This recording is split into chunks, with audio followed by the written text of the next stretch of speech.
Assalamualaikum warahmatullahi wabarakatuh. Di sini saya akan menjelaskan sedikit tentang konsep dasar nutrisi tanaman, jenis-jenis unsur hara pada tanaman, dan cara penyerapan oleh tanaman, serta dampak dan kekurangan dan kelebihan nutrisi.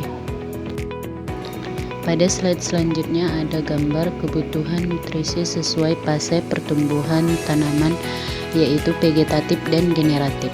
Pada fase vegetatif, tanaman aktif menumbuhkan akar, batang, dan daun.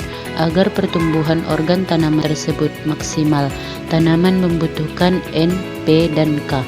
Pada pertumbuhan awal, bisa dengan memberikan pupuk dasar, kemudian pemupukan dilanjutkan pada tahap awal vegetatif.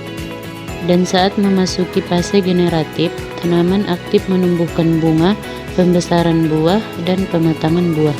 Di fase generatif awal atau pada saat pembungaan, kebutuhan N, P, dan K dominan seimbang.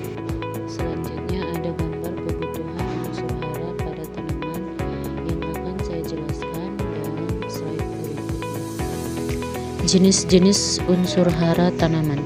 Unsur hara yang dibutuhkan oleh tanaman dibagi menjadi dua kelompok. Yang pertama, makronutrien. Makronutrien adalah unsur hara yang dibutuhkan tanaman dalam jumlah besar, yang meliputi: pertama, nitrogen, penting untuk pertumbuhan vegetatif dan pembentukan protein. Selanjutnya, fosfor, diperlukan untuk pembentukan energi atau ATP, perkembangan akar, dan pembungaan. Selanjutnya, kalium berperan dalam metabolisme air, fotosintesis, dan meningkatkan daya tahan terhadap penyakit. Selanjutnya, kalsium memperkuat dinding sel dan membantu dalam pertumbuhan jaringan. Magnesium, komponen klorofil yang penting untuk fotosintesis. Dan terakhir, sulfur, bagian dari protein dan vitamin. Unsur hara yang kedua yaitu mikronutrien. Mikronutrien diperlukan dalam jumlah kecil tetapi tetap esensial untuk fungsi enzim dan berbagai proses metabolisme, yang meliputi: besi dibutuhkan dalam pembentukan klorofil, mangan membantu dalam fotosintesis dan metabolisme nitrogen, tembaga berperan dalam pembentukan enzim, zink membantu dalam sintesis hormon dan protein, boron penting untuk pembelahan sel dan penyerbukan. Terakhir, molybdenum berfungsi dalam metabolisme nitrogen. Cara penyerapan nutrisi oleh tanaman terbagi dari beberapa bagian. Yang pertama, difusi. Ion bergerak dari konsentrasi tinggi ke rendah melalui membran sel akar. Selanjutnya, transport aktif, proses di mana tanaman menggunakan energi atau ATP untuk menyerap ion dari tanah yang berkonsentrasi rendah melawan gradien konsentrasi. Terakhir, mekanisme pengangkutan. Unsur hara diserap oleh sel-sel akar melalui rambut akar dan kemudian diangkut melalui xilem ke seluruh bagian tanaman. Dampak kekurangan dan kelebihan nutrisi.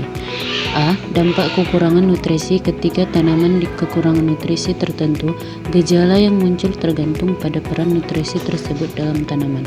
Nitrogen, daun menguning, pertumbuhan lambat, dan tanaman kerdil.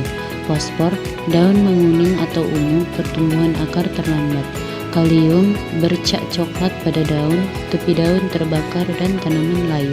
Mikronutrien, kekurangan seperti zinc atau besi menyebabkan daun mudah menguning, daun kecil, dan pertumbuhan terlambat. B. Kelebihan nutrisi. Jika unsur hara diberikan secara berkelebihan, hal ini bisa menyebabkan masalah.